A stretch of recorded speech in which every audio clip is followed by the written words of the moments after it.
Menjadi negara kepulauan terbesar dengan kekayaan serta keindahan alam yang dimiliki, membuat Indonesia rentan menjadi incaran pihak luar atau negara lain yang berbatasan langsung dengan Indonesia.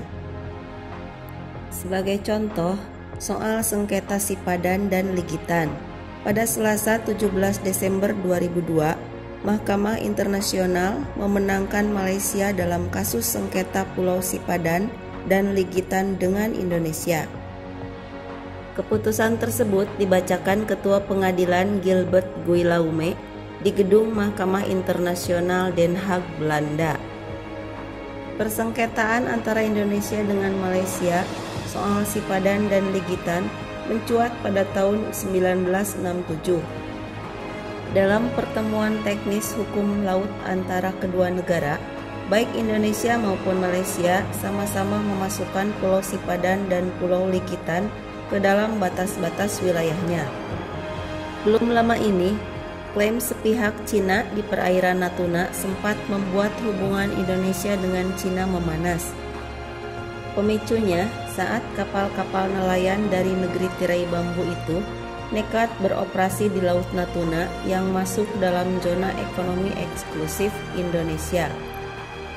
Berikut ini deretan wilayah terluar Indonesia yang juga pernah diklaim negara lain, dirangkum dari berbagai sumber. Namun sebelum dilanjut, mohon dukungannya dengan cara like, share, dan subscribe. Tekan tombol lonceng agar tidak ketinggalan video selanjutnya. Number 1. Klaim wilayah perairan Natuna oleh Cina diawali dengan masuknya sejumlah kapal nelayan milik Cina ke dalam wilayah zona ekonomi eksklusif Indonesia. Terlebih saat itu dikawal oleh kapal Coast Guard atau penjaga pantai Tiongkok. Adu klaim pun terjadi. Indonesia berpegang pada zona ekonomi eksklusif. Saat ini, Natuna merupakan wilayah kabupaten yang berdiri pada tahun 1999. Sementara negara Cina memasukkan Kepulauan Natuna yang terletak di Kepulauan Riau sebagai wilayah laut miliknya. Cina berpatokan pada 9 garis putus-putus atau 9 dash line. Hal ini diketahui setelah nama Natuna masuk ke dalam peta terbaru yang mereka keluarkan. Bahkan gambar kepulauan yang jelas-jelas berada di wilayah Indonesia ini masuk ke dalam paspor warganya. Berdasarkan peta 9 dash line, terlihat bahwa klaim Cina mencakup 90% atau hampir seluruh wilayah perairan Laut Cina Selatan.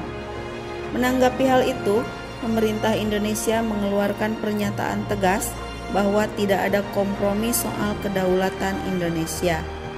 Pemerintah Indonesia pun telah mengajukan protes terhadap klaim sepihak ini. Namun, pihak pemerintah Cina tidak menanggapinya. Selain itu, pemerintah melalui Menteri Luar Negeri Retno Marsudi menegaskan menolak klaim Cina terhadap wilayah Natuna. Retno menjelaskan, pemerintah memastikan bahwa kapal-kapal Cina telah melakukan pelanggaran-pelanggaran di wilayah zona ekonomi eksklusif Indonesia. Dia menambahkan bahwa zona ekonomi eksklusif Indonesia telah ditetapkan oleh hukum internasional, yaitu melalui UNCLOS 1982. Pada 2006 lalu, PBB melalui Arbitrase Internasional menyatakan bahwa Kepulauan Natuna adalah milik Indonesia sepenuhnya dan klaim Cina atas Natuna tidak sah. Disebutkan pula bahwa Cina telah berencana mengklaim Natuna sejak tahun 2009. Permintaan tersebut pun telah mereka ajukan ke PBB, namun ditolak karena dianggap tak bisa memberikan dasar hukum yang valid. Apalagi beberapa saat lalu, Cina juga melakukan klaim terhadap Kepulauan Spratly dan Paracel yang merupakan wilayah dari Filipina. Kenapa Cina ngotot klaim Natuna? Pasalnya, ada begitu banyak sumber daya alam yang terkandung di dalamnya, terutama sumber daya energi.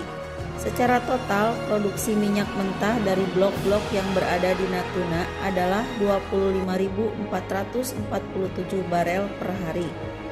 Sementara produksi gas bumi tercatat sebesar 489,21 mms CFD. Tak hanya menyimpan kandungan minyak dan gas yang besar, kawasan Laut Natuna juga menyimpan kekayaan perikanan yang berlimpah. Dari sisi letak geografis, Laut Natuna berada di posisi yang sangat strategis. Natuna berada di jalur pelayaran internasional Hong Kong, Jepang, Korea Selatan, dan Taiwan. Number 2.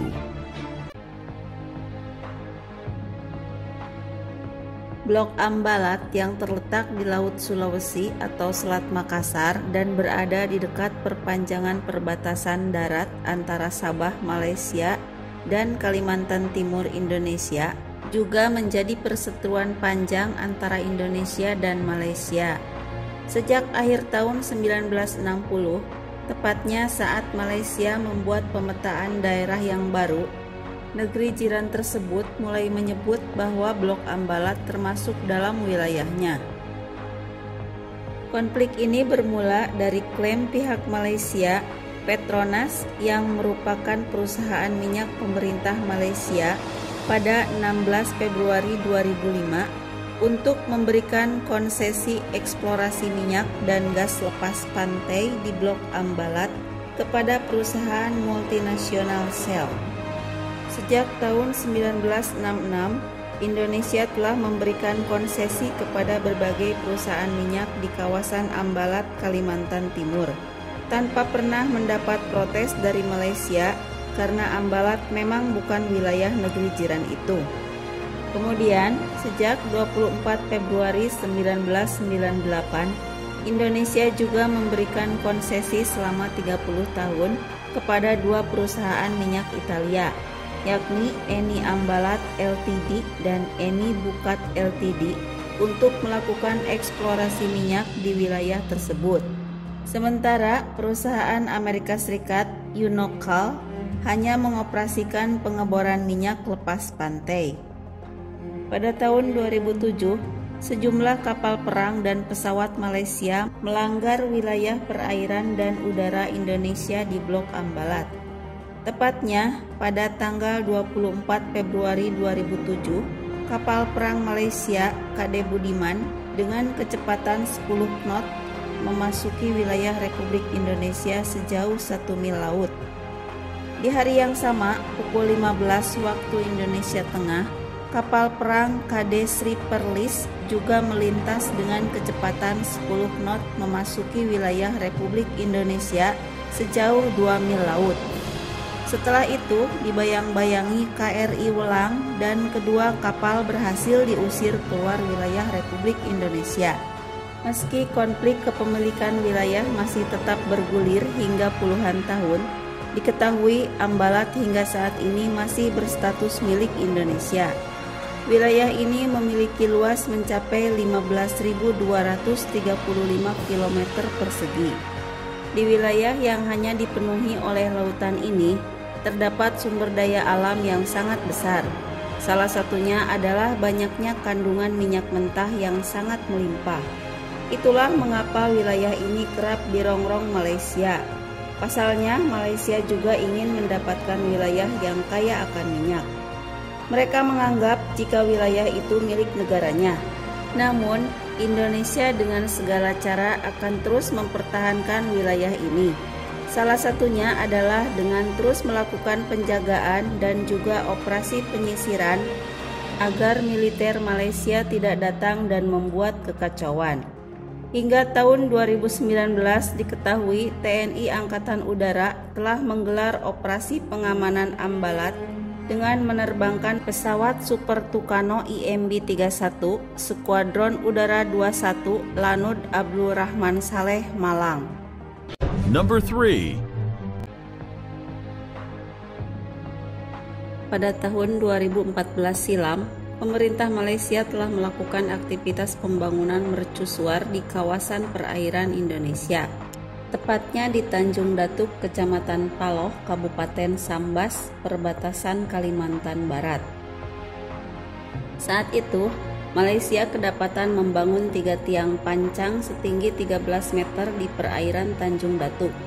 Kala itu, titik koordinat 02.05.053N strip 109.38.370E bujur timur atau sekitar 900 meter di depan patok SRTP 1 atau patok 1 diduga menjadi tempat dibangunnya mercusuar. Pembangunan tersebut diketahui oleh petugas navigasi perhubungan laut. Pembangunan mercusuar tersebut telah melanggar batas wilayah Indonesia.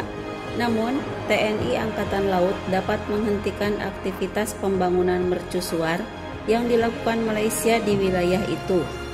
TNI Angkatan Laut bahkan mengerahkan satu kapal perang kelas korvet KRI 877 Sutedi Senoputra. Kapal dengan meriam dan torpedo ini juga mengangkut tim Hidros TNI Angkatan Laut untuk melakukan survei di lokasi. Malaysia menanggapi protes Indonesia dengan menghentikan pembangunan mercusuar. Kedua belah pihak setuju untuk bertemu dan membahas kembali batas wilayah dua negara di Tanjung Datuk Sambas. Saat itu, terkait pembangunan mercusuar tersebut, pihak Malaysia berdalih hanya untuk membantu navigasi kapal yang melintasi perairan tersebut. Setelah melalui berbagai proses yang cukup alot, Malaysia akhirnya mencabut tiang pancang rambusuar di Tanjung Datuk, Kabupaten Sambas.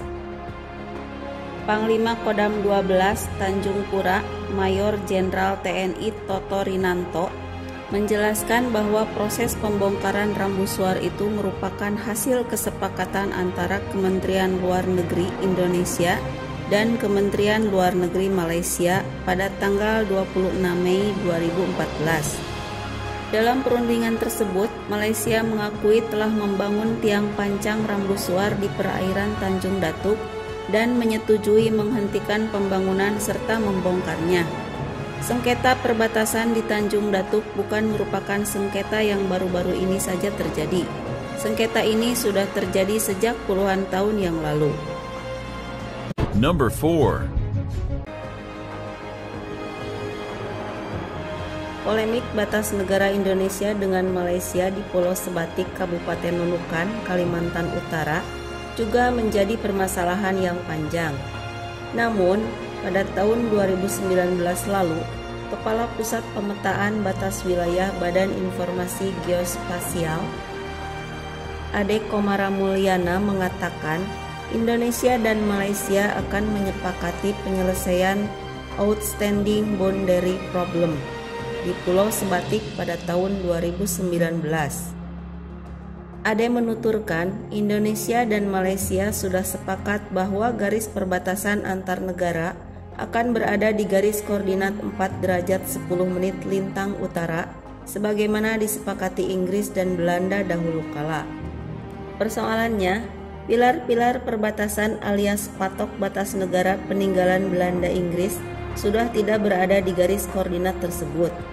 Sebelumnya, di wilayah perbatasan antara Indonesia dan Malaysia di Pulau Sebatik ditemukan sejumlah patok perbatasan yang memasuki wilayah Indonesia. Akibatnya, perbatasan yang harusnya berbentuk garis lurus menjadi berbelok-belok dan berpengaruh pada luas wilayah Indonesia dan Malaysia.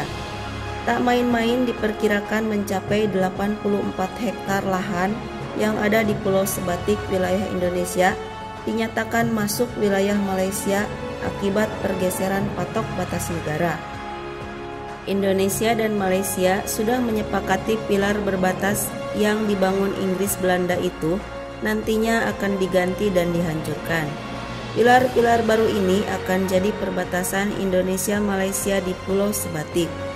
Pilar ini dibangun Indonesia oleh tim Direktorat Topografi Angkatan Darat.